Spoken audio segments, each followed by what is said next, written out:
एक तरफ जहां उत्तर प्रदेश और केंद्र सरकार पत्रकारों की सुरक्षा को लेकर बड़े बड़े दावे किए करती है, वहीं दिल्ली से सटे गाजियाबाद में चौथे स्तंभ पर खाकी ने दिखाई बर्बरता। पत्रकार के साथ अपराधियों की तरह पेश हुई खाकी। मामला थाना साहिबाबाद के चौकी लाजपत नगर का बताया जा रहा है, जहां पत्रकार अभिषेक पंडित के साथ चौकी पर तैनात दरोगा प्रभाकर सिंह और ट्रेनी दरोगा सौरभ कुमार ने खबर संकलन कर रहे अभिषेक पंडित को सड़क से घसीटकर चौकी में मारपीट करते हुए ले जाते हैं और चौकी के अंदर कानून की धज्जियां उड़ाते हुए मारपीट करते हैं, जिससे पत्रकार को अंदरूनी और बाहरी चोट आती है। बुरी तरह से जख्मी कर उन्हें रात भर थाने के हवालात में रखते हैं और फर्जी मामला बनाकर फंसाने की कोशिश की जाती है। इसी दौरान जब पीड़ित पत्रकार की बहन से भी चौकी के दरोगाओं ने मारपीट और अभद्रता की है, वहीं इसकी जानकारी जब पत्रकार बंधुओं को लगती है तो स्थानीय पत्रकार संगठन थाने में धरना देते हुए और इस जुल्म के खिलाफ नारेबाजी करते हुए दोनों दरोगाओं के खिलाफ कड़ी कार्रवाई की मांग कर उचित कानूनी जांच और पत्रकार अभिषेक को छोड़ने की मांग करते हैं। मामला डीसीपी और एसीपी के संज्ञान में आता है। धरने बैठे पत्रकार बंधुओं के सामने एसीपी श्वेता यादव पहुंचकर धरना खत्म करने का अनुरोध करती हैं, लेकिन पत्रिका लंबी जांच और रिहाई की मांग पर कायम रहते हुए 2 दिन में कार्रवाई करने के आश्वासन पर धरना खत्म करते हैं। गाजियाबाद में पत्रकार पर हुए हमले में जो भी चश्मदीद थे वो हमारे साथ हैं। आइए उनसे भी बात करते हैं और जानने का प्रयास करते हैं कि आखिर पूरी घटना क्या थी। और गाड़ी भी इन्हीं की थी, वारदात भी इनके साथ हुई, लेकिन इनके मामला ही साइड करके पत्रकार पे पूरा मामला फोकस कर दिया पुलिस ने और बेरहमी से पीटा है। उसी में जानने का प्रयास। हाँ जी सर, पूरा नाम आपका क्या नाम? मेरा नाम विनोद चौहान। चौहान साहब, क्या था पूरा मामला, जरा बताएं। पूरा मामला, मेरा पड़ोसी का फ़ोन आया मेरे पास में करीब 11:15 बजे के आसपास कि एक्सीडेंट हो गया, तेरी गाड़ी पे किसी ने टक्कर मार दी है। मेरी गाड़ी यहाँ साइड में खड़ी हुई थी ऑफिस के सामने। उसके बाद मैं यहाँ पहुँचा तो यहाँ आके मैंने देखा तो वहाँ गाड़ी के बारे में कोई जानकारी नहीं ले रहा था, ना कोई देख रहा था गाड़ी की तरफ को, सिर्फ नाम एक ही चल रहा था, अभिषेक। आखिर अभिषेक ने क्या किया था जो अभिषेक का नाम चल रहा, जबकि उस एक्सीडेंट का उससे कोई वास्ता भी नहीं था?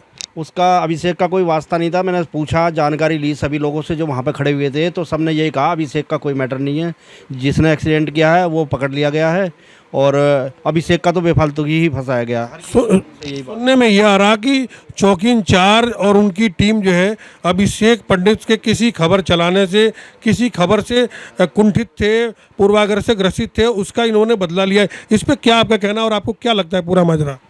देखो, इस बारे में तो मुझे पूरी जानकारी नहीं है, लेकिन जो चर्चाएं चल रही थी वो इसी तरीके से चर्चाएं चल रही थी कि कोई पुराना मैटर था, उसकी वजह से ही ये एक्शन लिया गया था।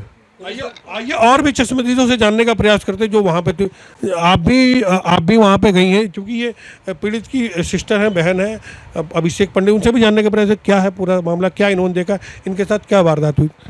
जी, मुझे इस तरीके से फ़ोन आया कि आपके भाई को बहुत पीटा जा रहा है, आप चौकी पे आ जाइए। मैं जैसे ही चौकी पे गई, वहाँ पे उन्होंने मेरे को अंदर, जैसे ही मैं घुस के गई, मैंने देखा मेरा भाई लेटा हुआ है, उसको पीटा जा रहा है बहुत बेरहमी से। तो मैंने वहाँ से उनसे कहा कि मेरे को मेरे भाई से एक बार मिल लेने दीजिए, आपसे मैं रिक्वेस्ट कर रही हूँ। तो उन्होंने कहा चल यहाँ से चली जाओ, और इतनी गाली गलौज करके मुझे एक धक्का मारा, जिस पर मेरी भाभी मेरे साथ थी, उन्होंने मुझे एकदम पकड़ा, नहीं तो मेरा सर फूट जाता।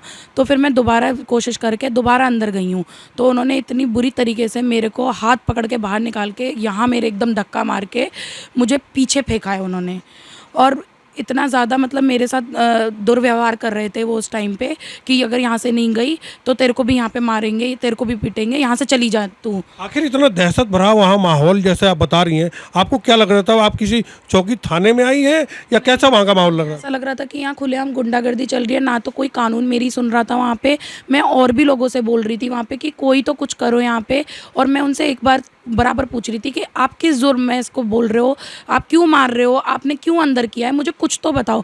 लेकिन वहाँ मुझे कोई भी कुछ बताने को तैयार नहीं था कि क्या हुआ है और क्या नहीं हुआ है। वहाँ पे मैं उनसे पूछती रही एंड तक, तब भी वो मुझे कुछ नहीं बोले। एक और चश्मदीद है जो वहाँ पे मौके पे मौजूद थी, और आइए उनसे। मैम, आपका शुभ नाम क्या है और क्या है मामला, क्या देखा आपने? मेरा नाम पूजा है। मैं वहाँ से कॉल आने के बाद हम दोनों साथ में गए, वहाँ जाके देखा कि इनको मार पीट रहे थे गंदे तरीके से, और वहाँ पुलिस वाले गंदी गंदी गालियाँ दे रहे थे। हमारे पूछने पे हमने पूछा कि वहाँ क्या दिक्कत हो रही है, हमें एक बार हमारे भाई से मिलने दिया जाए, तो उन्होंने मना कर दिया कि नहीं यहाँ पे कोई नहीं है और आप यहाँ से जा सकती हो, हम बाद में आपसे मिलने देंगे, अभी कुछ नहीं करेंगे।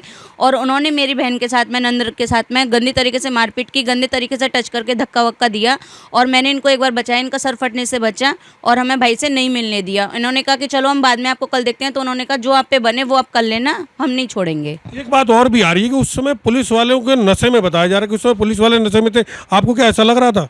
जी, मुझे ऐसा लग रहा था, उनके मुंह से बहुत गंदी स्मेल आ रही थी ड्रिंक करने की। उन्होंने ड्रिंक के साथ में और भी काफ़ी सारे नशे कर रखे थे, ऐसा लग रहा था उन्हें देखकर।